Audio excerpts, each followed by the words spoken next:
What's up, everybody? Underestimated back here again with another poker session. We're going to be playing NL10 online. Basically, just playing through a bunch of hands. Probably 6 to 8 tabling, going through decisions, trying to think about each hand as we play, why we're making our decisions, etc. Few people have been requesting that we do pre-session graphs and whatnot. So I'm working on getting into that. For now, we'll just pull up our initial graph here. You can see here, our last update was at around 134,000 hands or so.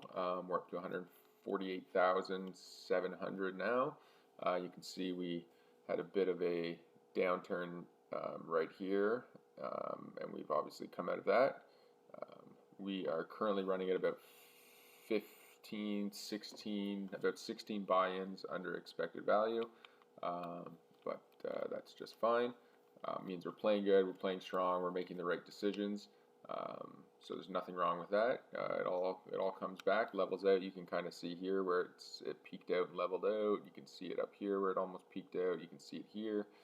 So it'll come back, and that's what we want. We don't really want to. I mean, it's nice to run good, but I'm never a fan of when I'm 10 buy-ins above expected value, because that generally suggests that we could potentially be getting it in bad, or we're just running very hot. But anyways, so we're going to get right into the game here. I'm going to just pause the video quickly while we get our tables loaded, and we'll get right into the session. Okay, guys, so we got some tables loaded up here.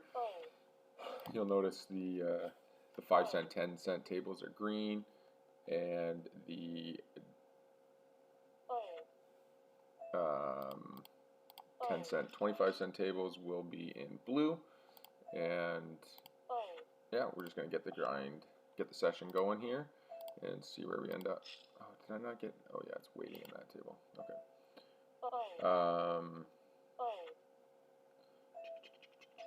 Okay, ace king. We're obviously going to 3-bet here. He's going small. We're going big.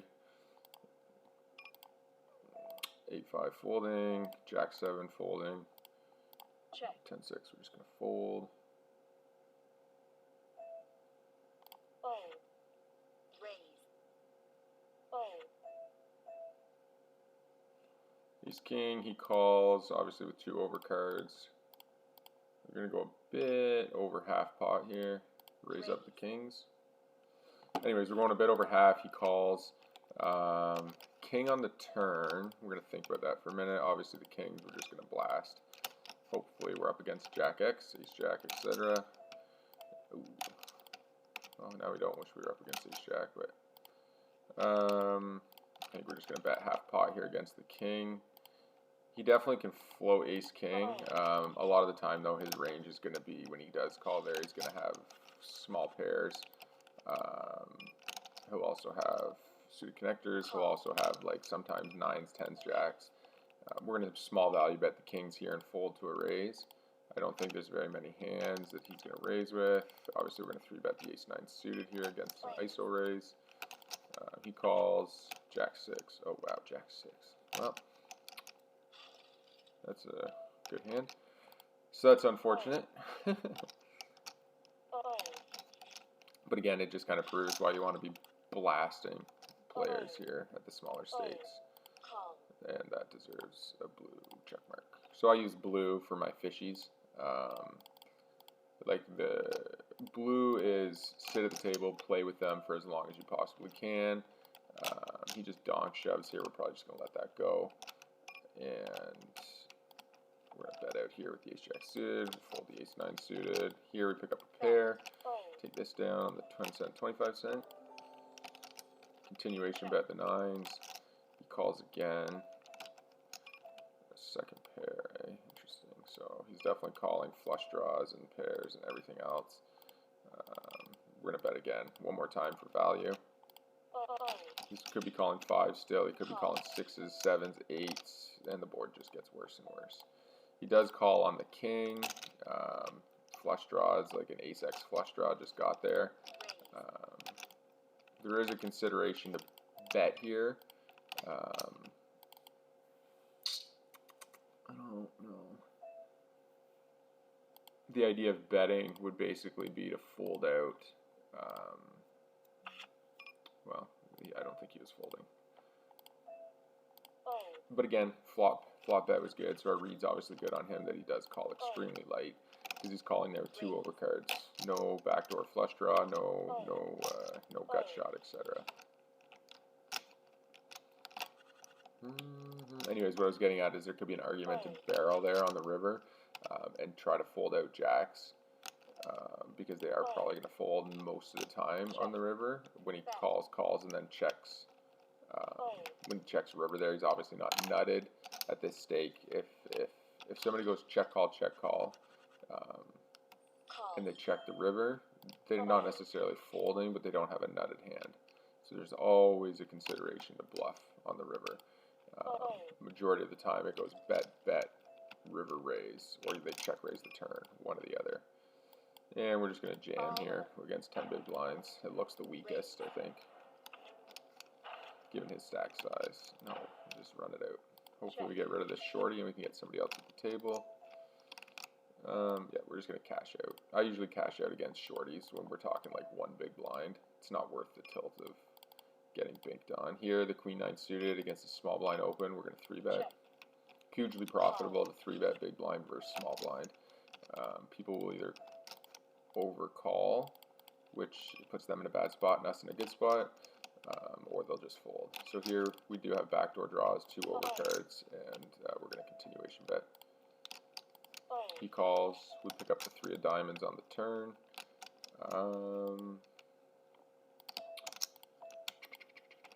I think we're just going to check back here because I don't think he's going to fold, and I don't want to get re-raised with that much equity in the hand.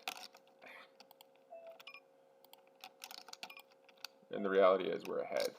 If he did call with something that would have folded, we might still be ahead, right? If he's calling like small suited connectors or something, we could still win here. He has 10s, yes. He wasn't folding at any point there. Good to note though, did not 4-bet 10-10 small blind versus big blind 3-bet. So that's good to note. Ace 5 we're folding. 8-4. Check. Bet. Fold here. 6-5 fold here. Queen 5 fold here. 8-7 we're gonna fold there as well. Pocket 4s. We'll see what happens. I'm thinking about making some tournament videos coming up. Try to do like a session a week of MTTs. Record those down. Play at the final table, see how it all goes, but kind of go from there. So I'm just gonna bet out ahead here. It was a limped pot. Just take the lead in the hand so we can kind of bet flop, bet turn, and try to take it down. I don't like checking here very much because every hand has decent equity against us no matter what they have. And we're going to bet one more time, and then that's it. And he folds, we take it down. And we would have made the nuts in the river. But yeah, you don't want to just check here because you're letting their equity be realized essentially in a spot like that, right? We have a small pocket pair. We're going to 3-bet out of the small blind.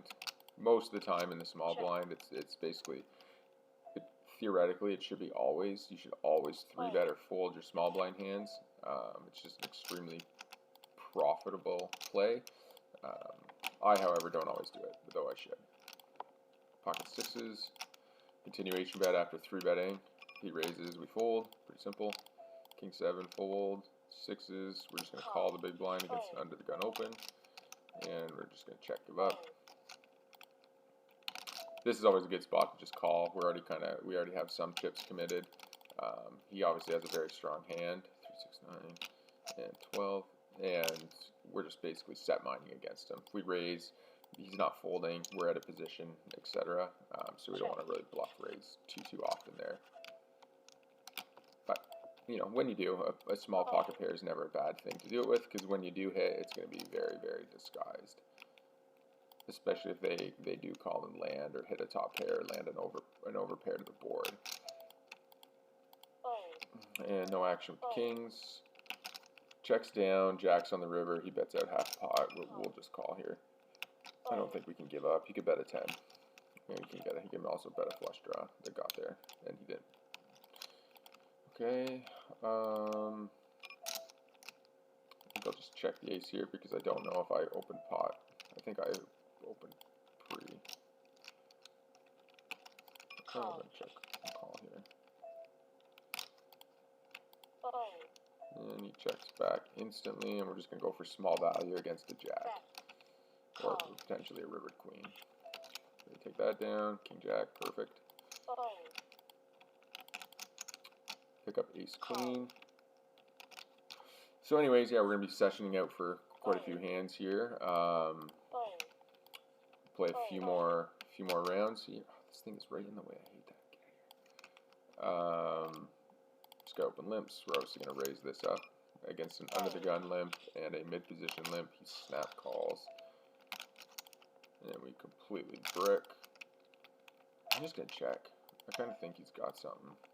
Or if he doesn't, I don't think he's folding. So we're just going to check, let it go.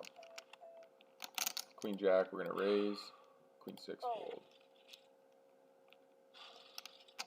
Alright, queen jack hits up here, bet that. Anyways, guys, if you're liking the videos and you're liking the content, please make sure you leave a comment and subscribe down below. We're trying to get monetized here, so that's obviously our main goal. So if you guys, anything you guys can do to help with that, it's awesome. You know, leave the videos playing in the background, even let those watch hours grow. All those things are appreciated. Give you a little background noise during your grinding sessions. I always find it helpful to just listen and let videos play out while I'm grinding.